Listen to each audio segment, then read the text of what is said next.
You're damn right the thunderclouds are back again. The thunder god put it to a one-man vote, and he voted that the thunderclouds shall reign supreme again. So they're back until I say that they're not. Because I'm sick of talking to myself and looking and sounding like I'm a goddamn catatonic schizophrenic. So no more will there be the murmuring and the muttering that there was before. And who do we have to thank for that outside of the Thunder God? Well, James Reddy Dry Ice.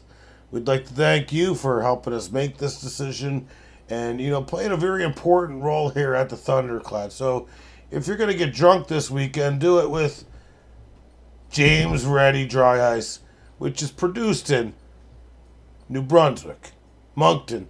I was going to say Molson, New Brunswick, and I was like, man, Molson, New Brunswick just doesn't sound right. It's not Molson. Ah, shit, it's Moncton, New Brunswick. So, kind of fucked that up a little bit, but don't worry about, they're not official sponsors yet, so we don't have to, pay any sort of ramifications there. I'm going to take baseball off the list real quick before we get to the NFL news. Not a ton of news, but there's a little bit of news. A little bit of Packers news, a little spicy news. But first and foremost, the news that we missed yesterday, the White Sox signing former Blue Jay Sir Anthony Dominguez to a 2-year, $20 million contract. 3.16 ERA last year in 63 innings. 79 strikeouts, which is really good. 36 walks, which isn't very good. So we all know kind of the tail of the tape on him. Huge arm, huge strikeout ability, but gets caught with the walk a little bit. I really like the contract for the White Sox. I don't expect him to be a White Sox for 2 years. I think either this trade deadline or the trade deadline after, he will be traded and he will recoup some prospects for them. So I like it. Good move for a rebuilding team, just add these types of players and see where it goes. Now, the other thing we have to go over is Jose Ramirez looking like a knight in shining armor for the Cleveland Indians organization once again. And I know it sounds crazy to say there's a new agreement. So his previous agreement with Cleveland was a bargain.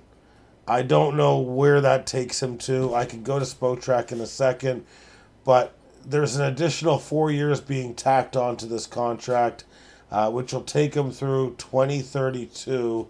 So that's what, 7 years, 7 years total, I think. I think that'd be 7 years total. Anyways, it's a 4-year, $106 million extension.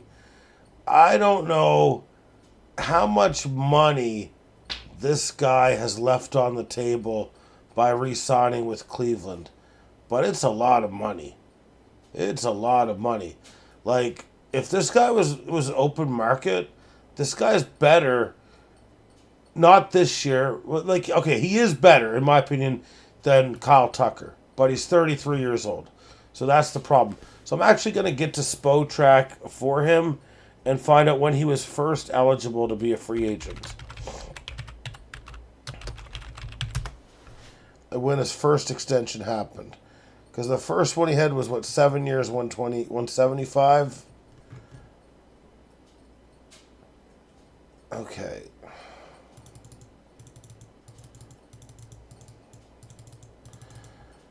This looks like it's including that. Why is it saying 175? I thought Jeff Passan said... So they already had arrangements in place and then added some years, it looks like. Anyways, here's my point about this guy here. Last year, Jose Ramirez had, 44 stolen bases and 30 home runs. The year before, 39 home runs, 41 stolen bases. You're looking at an OPS of 857 career, 863 last year, 872 the year before. This guy's always up for MVP votes. He's one of the top 5 players in the game pretty much every year. Top 10 if it's a bit of an off year. So I don't know why he's left so much money on the table, though. He's probably left I don't know, fucking 300-400 million at least on the table with his contracts. But good on him for whatever reason. He likes Cleveland. Maybe he feels dedicated to Cleveland.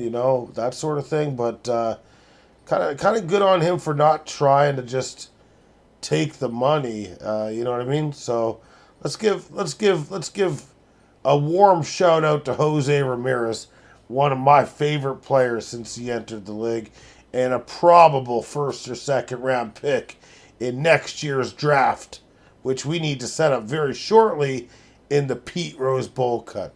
So I think everyone give him a little shout out. Yeah, he's rich, but I mean he's not fucking around like these motherfuckers. Kyle Tucker just got 4 years, $240 million. This guy is better than him by a landslide. Yes, I get he's 4 years older, 4 years older. But holy fuck, just craziness. The Blue Jays did sign a couple players today, a catcher, formerly of the Nationals, minor leaguer, and a pitcher. We're not going to go over their names because they're not worthy of having their names recited on this program because I don't give a shit about them. What was I going to go over? Oh yeah, let's get to the Packers news next. Then we'll get to the Steelers news. So, Rasheed Walker's a fucking idiot. Right before free agency, he thinks it's smart to enter an airplane with 2 guns.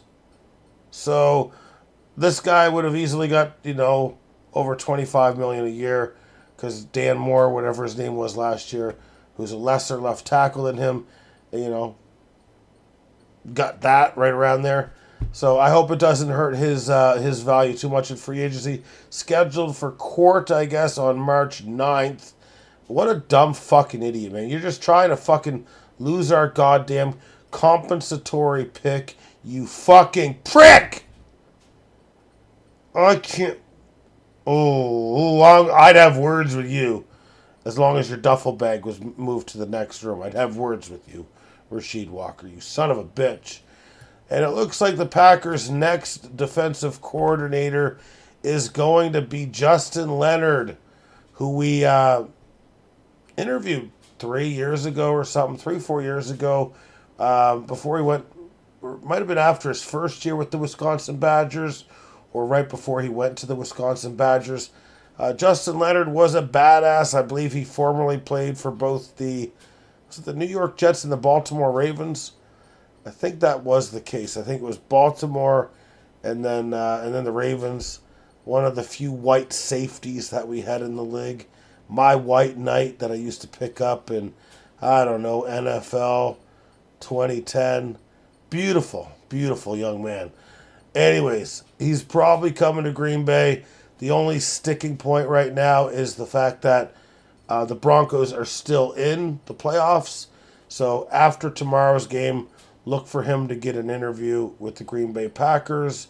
And I would say most likely he is our next guy because LaFleur and him are close. And we wanted him before. We were going to hire him, but he decided to go back down to the Wisconsin Badgers. And he's been the pass game coordinator for the Denver Broncos since last year, 2024. I think there's huge upside. I kind of look at him as a very ascending coach with potential to become a head coach, actually. So this is the guy I'm hoping for. I know we've had interviews with Al Harris, former Green Bay Packer. I know he was also on the Dallas Cowboys while Mike McCarthy was there. Christian Parker as well. Justin Leonard is the one that, to me, just seems like the highest upside. Probably going to be a head coach at some point. So bring him in, and let's see what the 43-year-old can do for us. I guess that brings us to the next news, and that is Aaron Rodgers is most likely going to be returning to the NFL in 2026. How do I know that? I don't. I'm just connecting dots here. If Aaron Rodgers only wanted to play last year with Mike Tomlin, well, we might have did one better in Pittsburgh to retain Aaron Rodgers' services, and that's by bringing in Big Mike McCarthy to Pittsburgh in just a weird, tilted kind of a scenario if you really think about it. So there's so many different angles you can go from.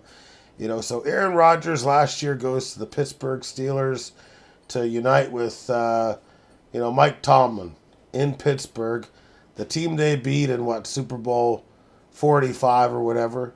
And now you've got Mike McCarthy, who is from Pittsburgh, who beat the Steelers in that same Super Bowl, coming to Pittsburgh. Now, I think it's a good short-term hire. Mike McCarthy's no spring chicken. I mean, he's 62 years old, and it's not a traditional Pittsburgh Steelers hire. All the other guys they've hired in the past have been like 34 or 36. That being like Bill Cowher, Chuck Noll, Mike Tomlin. They've only had 3 coaches since 1969. So I look at Mike McCarthy as it depends. It depends if it goes well. He's a guy you can fire relatively quickly if you needed to, if you found the right young guy to pick up the slack. Now, I think most likely you're looking at 4 or 5 years if things go pretty good. And I don't really see Mike McCarthy coaching into his 70s, so I would say probably once 5 years goes by, he'll be 67, and that would probably be it for him. But I think it's just a move that kind of helps keep stability for the Steelers. To me, it's a stopgap move. It's not a super exciting, high upside move by any stretch of the imagination. But I do think that it will do a few things. Arthur Smith, who's going to Ohio State to coach as a offensive coordinator, he's not a very good coordinator. So Mike McCarthy is going to be able to come in right away and call better plays than Arthur Smith. I do believe that first and foremost. He does have a big belief in, obviously, the trenches, so I do look for Pittsburgh to get better there. I do think it's going to bring Aaron Rodgers back, and what is probably good about this, if you're a Steelers fan, is the fact that, okay, you're not going to dominate. You're probably not going to win a Super Bowl, but you've got 12 picks coming in this year's NFL draft. So you can improve in the short term as well as the long term. So I do think they can have a year where they go and make the playoffs again with 10 wins, that sort of thing. And then really build for the future. And that's why I think Mike McCarthy's here for maybe even 3 years potentially, even though the contract will say otherwise. Because if they, let's say, bring Rodgers back, and let's just say they make the playoffs or they don't make the playoffs, who cares? I'm just saying that if they're bad for two or 3 years, they'll definitely move off. But what does Mike McCarthy bring for his career? He brings a 608 win percentage, 174 wins and 112 losses, as well as 2 ties. With Dallas, he came into a terrible situation where Dallas was one of the worst teams in the league. Went 6-10 his first year, wheeled off 3 years in a row with 12 wins exactly, and then it went 7-10 with Dak Prescott injured for that season in 2024. So I think you can't just say Mike McCarthy is good when he has an elite quarterback, because it's not true. 7-10 when you've got motherfuckers like Cooper Rush starting is pretty good, given that Dallas didn't have a defense that year as well. So I think that a lot of people forget. And I'm gonna have a drink of James Ready dry ice before I bring up my next point. So just give me a second here while I slurp on this little son of a bitch right here. God, those Steve Weisers always go down smooth. People forget that when Aaron Rodgers was drafted, he held the ball like a bitch. He held the ball up higher than Peyton Manning. It was Mike McCarthy and his guidance that did help him change a lot of his techniques. So I really think people need to shut the fuck up in certain respects when it comes to Mike McCarthy. I saw one of the dumbest tweets I've ever seen. Mike McCarthy's the most overrated coach of all time. No, I don't think that's true at all. All his players love him.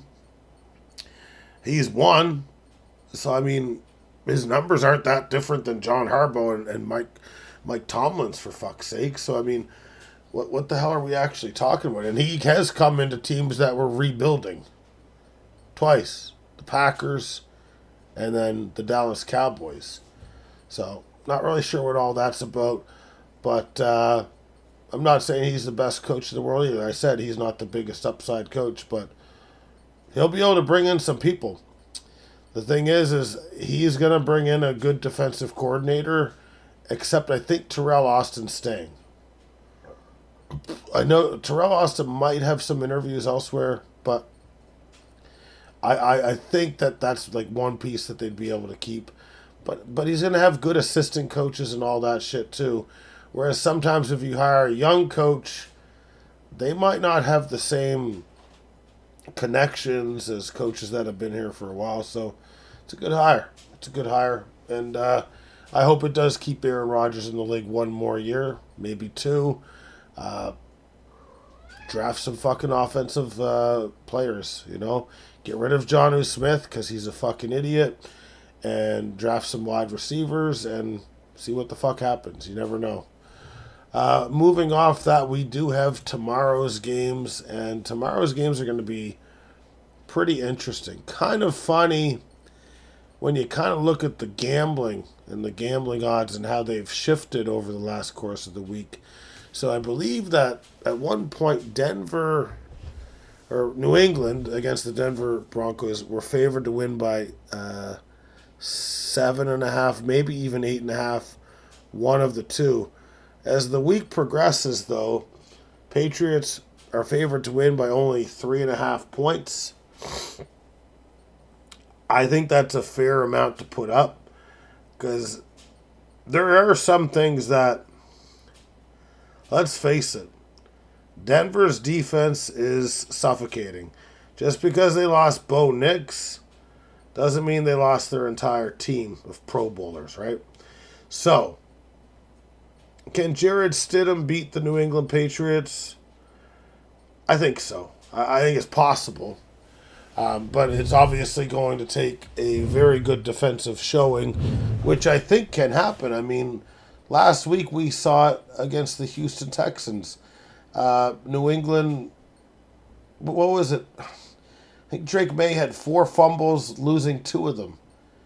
You do that, and if Jarrett Stidham even just goes on a game where he just doesn't turn the ball over at all, I mean, that's going to be problematic because it is going to come down to turnovers, in my opinion.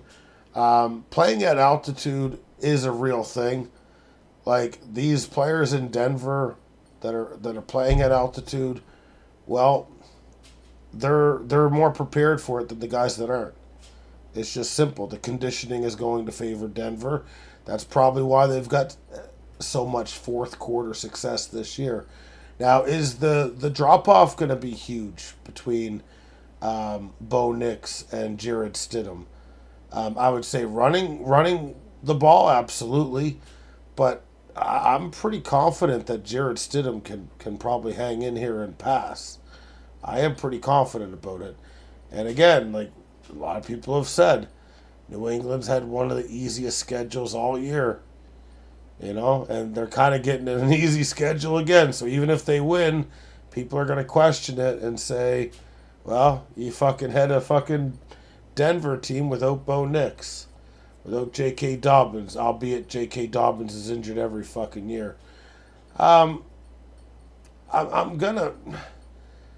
And I don't think the spread should be like this. It's amazing what Bet365 is doing versus other places that probably seem like they're better than Bet365.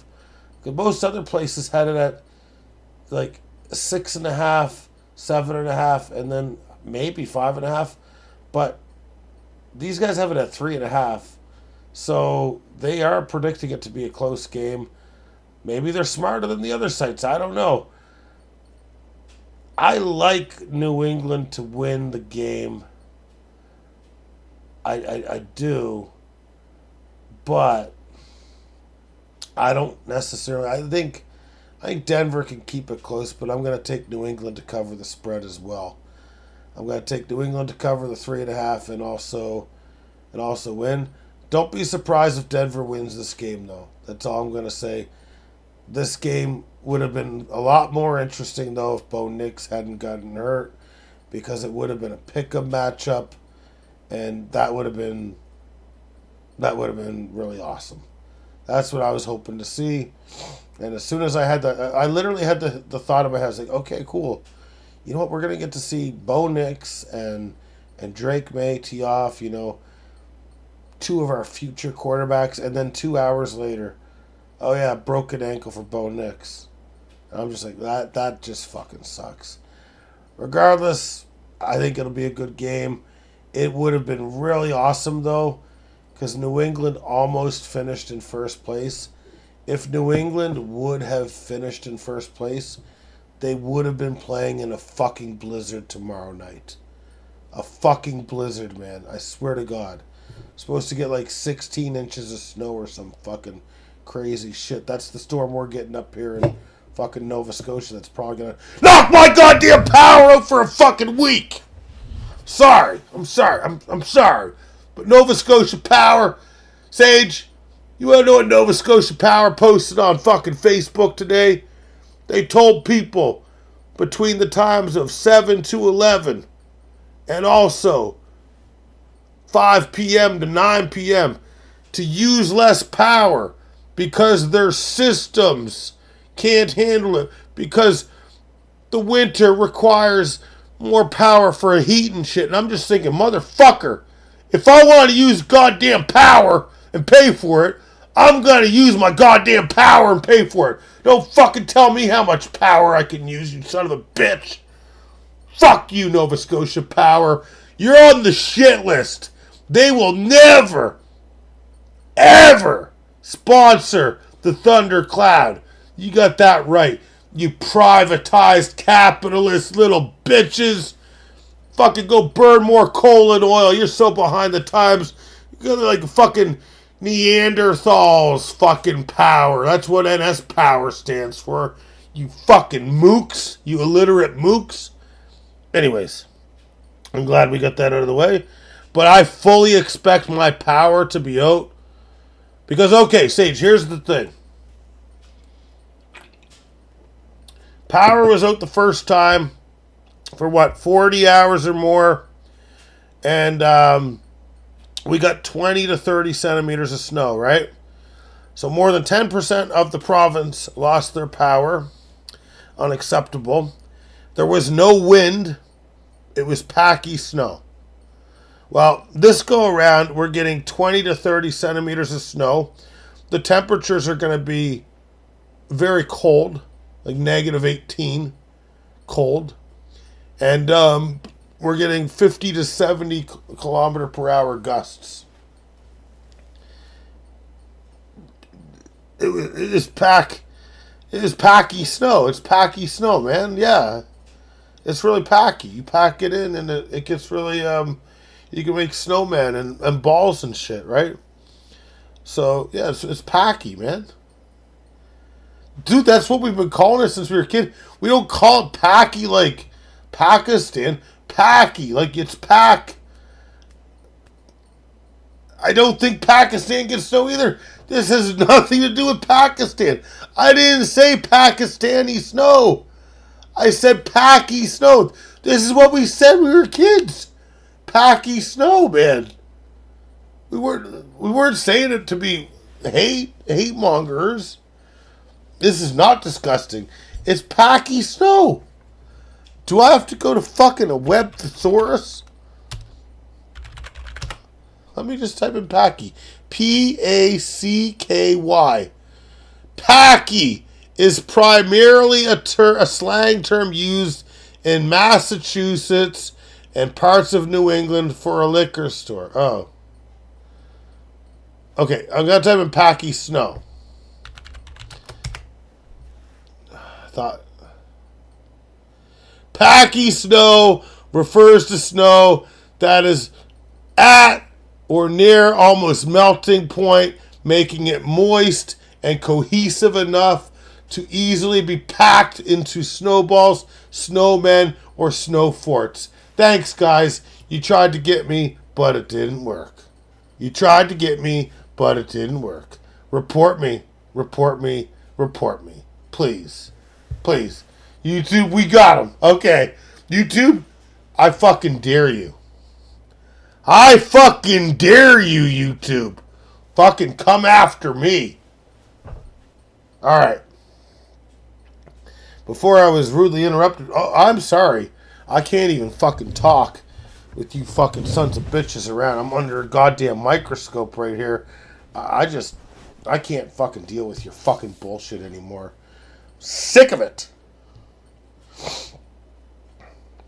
The best game of the week will be the LA Rams, and actually the best game of the rest of the season, because let's face it, probably whoever goes to the AFC is going to lose to the NFC when they're here. So the NFC, you got the LA Rams on the road against the Seattle Seahawks. Seattle is favored to win by 2.5 points. I am going to say I think Seattle's defense is great. I think they work as a cohesive unit. I like their offense. I like their 2 running backs. I like, obviously, Jackson Smith and Jigba. I obviously think that Cooper Kupp sucks. But I like Shaheed, whatever the fuck his name is. I think the Rams are going to win unless the temperatures favor the Seahawks. So I need to get a scouting report. Let's just type in Denver Broncos weather for game. And let's type in Seattle Seahawks. Because I think Matt Stafford does suck in certain conditions. Seattle Seahawks game weather. All right.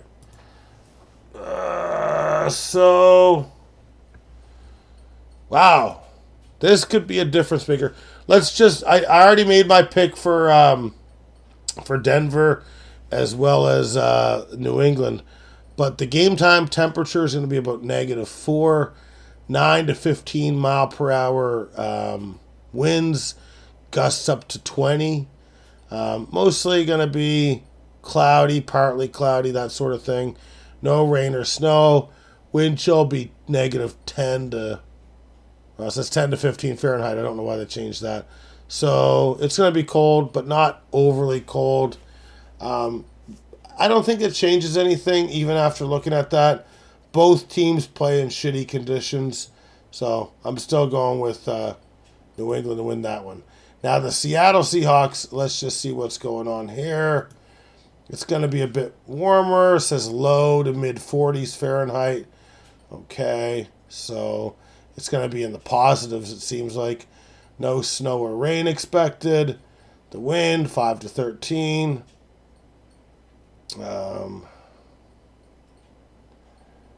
The day, mostly sunny.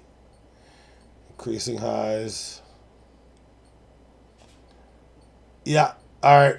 I know my pick. So the LA Rams are going to beat the Seattle Seahawks. And they're going to obviously cover the +2.5. I thought the conditions would be worse. I was thinking, maybe around, 30 degrees Fahrenheit with some rain, that sort of thing. That, to me, would have slowed down Matt Stafford a little bit. But I do feel like, hey, it's still Sam Darnold. I love what he's done this year. I think he's developed into a very good quarterback. But I think when all eyes are on Sam Darnold, I do think there's going to be a propensity for him to turn the ball over a little bit. So I like both teams. I like both their defensive lines. I like the front seven of the Rams. Don't like their secondary a ton. I like the Rams, obviously, on offense with their wide receivers, 2 running backs as well. I think the Rams are going to take care of business here, and they will move on to play the New England Patriots in a game where they'll just completely dominate, probably, in my opinion. We'll see what happens. Now, Sage, who do you got? Who do you got? Who do you got? New England versus Denver. Who's winning, in your opinion? And then LA Rams on the road against the Seattle Seahawks, who are favored to win in a tough environment. Who do you got winning both those games? Please let me know by dropping a comment in the goddamn comments section. And please rebuke your report. Rebuke your report.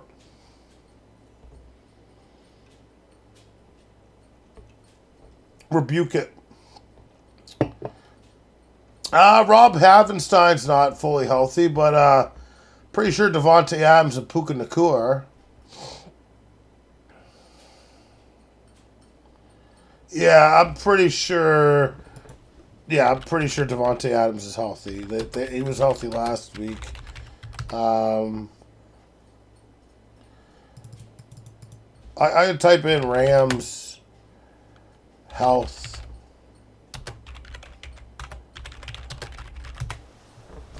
No, I'm pretty sure both those guys are playing.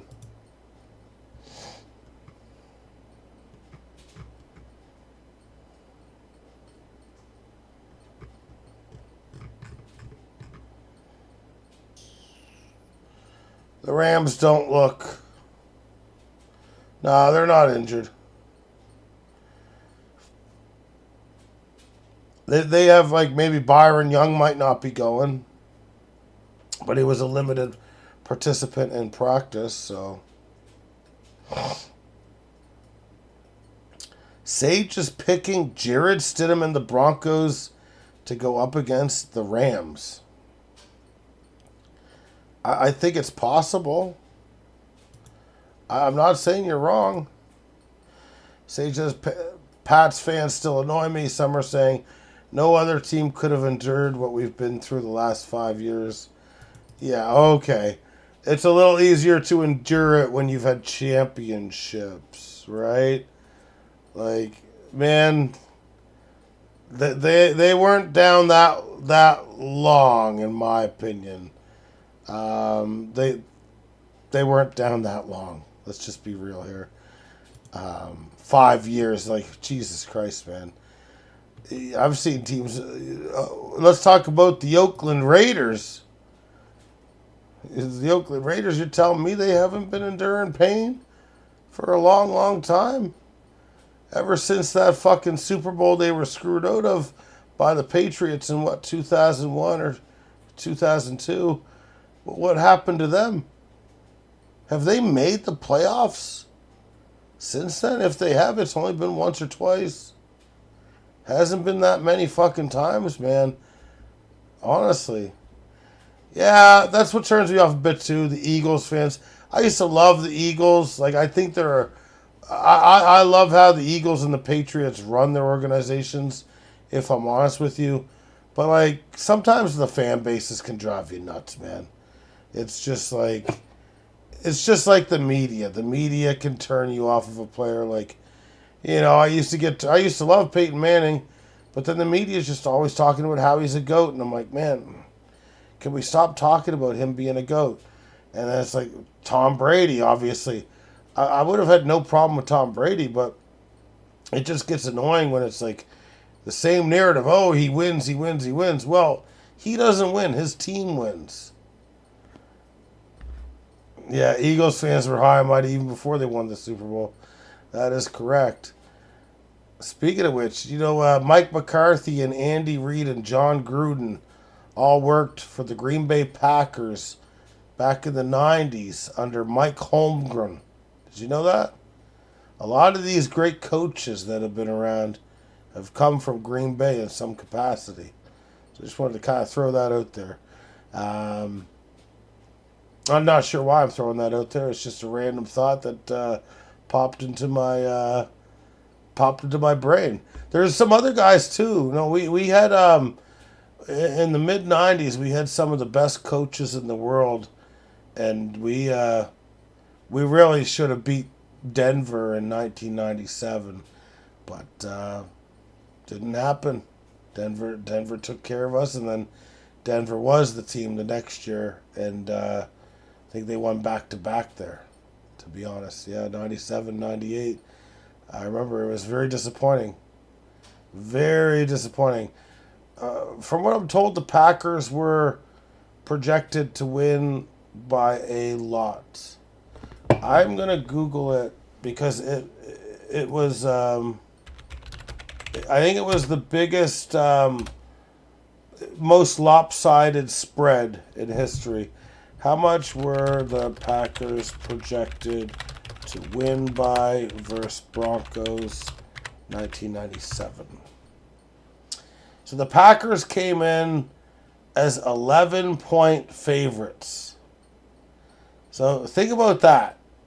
11-point favorites against a team that was 12-4. Hey. Curly Lambeau ate his fair share of donaires with cheese curds on it. That's how he got the name Curly Lambeau, because of the curds, man. It's supposed to be Curdy Lambeau, but they had a misprint in the newspaper, and he just rolled with it, man. Please, don't you call out Curly Lambeau like that ever again. I'd like for you to delete your message, and if you don't delete your message, I'll delete your life. Okay? Anyways, 11-point favorites is crazy. What's the most we've seen? What is the most we have seen in this playoff? Like 4.5, 3.5, 4.5 for favorites? 11-point favorites. That's fucking absurd. You'll never see that in a Super Bowl again. But still, I mean, we were 13-3. They were 12-4. So it's not like they were a bad team or anything like that. It's just, man, we had the Minister of Defense. We were fucking good, man. But God took a shit on that dream. That's the first football game I ever watched. And it should have been the last football game I've ever watched, because ever since then, I feel like I've been a perennial jinx to the team. I think I single-handedly cost this team big games year in and year out. And for that reason, I'm stepping down and I'm becoming a Tennessee Titan fan. I'm going to start sharing the Titans once they get good and stop watching the Packers a little bit. Sage, we'll be talking a lot of Tennessee, okay? Lots of Tennessee. Once they get good, I promise I'm not going to jinx them like I did the Packers. And Curly Lambeau is not... You know what? Curly Lambeau is a fraud. Do you know who's not a fraud? Jeff Fisher wasn't a fraud. Jeff Fisher was one of the best offensive-minded coaches that I've ever seen, ever. In fact, if we're telling the truth, I used to get Jeff Fisher as my head coach back in the day. For real. In the Madden games. Sage says, taking the Pats route, I respect it. Thank you, Sage. I figured only you would respect it. Well, we will watch the games tomorrow and we will bask in some team's glory. And we will be back. And we'll probably talk more shop. I'm sure some coach is going to get hired and some motherfucker's going to get fired. And we'll go over all that shit too. But for now, I'm getting the fuck out of here. I'm done. I'm done with the abuse for one night. And I'll take it off the chin tomorrow night. How's that sound? So it's just one of my buddies from the United States. Someone married into the Fisher family. Wow. Really? You've got legitimate ties to Jeff Fisher? That's kind of fucking crazy, isn't it?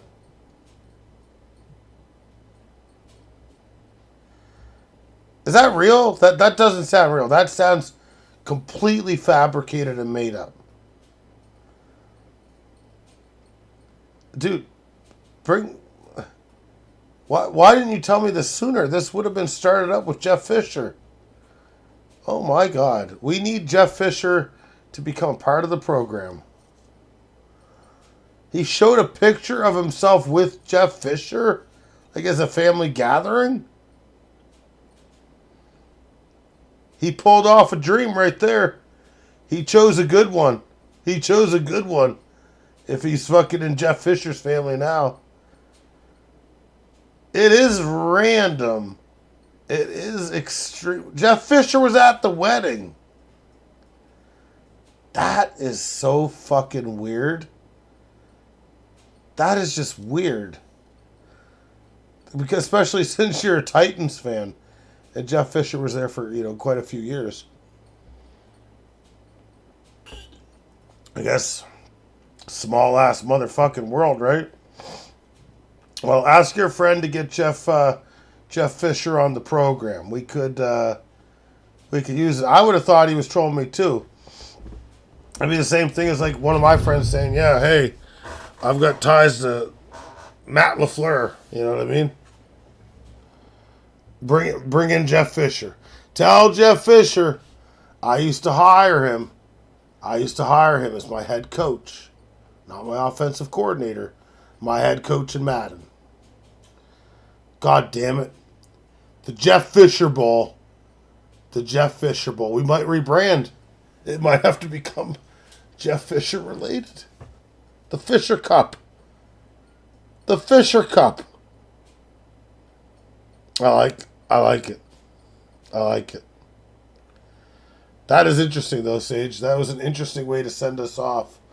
I appreciate the data that you just gave us there. Oh, before I go, I did beat Act 3, Slay the Spire. So I have officially beat it on hard, but there's a harder difficulty if you get through 4 acts. So I did officially do it. So I just want to say I did it, America. I did it for you. And I did it for Greenland, who will become America soon. All right. Have a good night, guys. We'll be back at it tomorrow. And I hope this snowstorm doesn't fucking kill me. See you later, guys.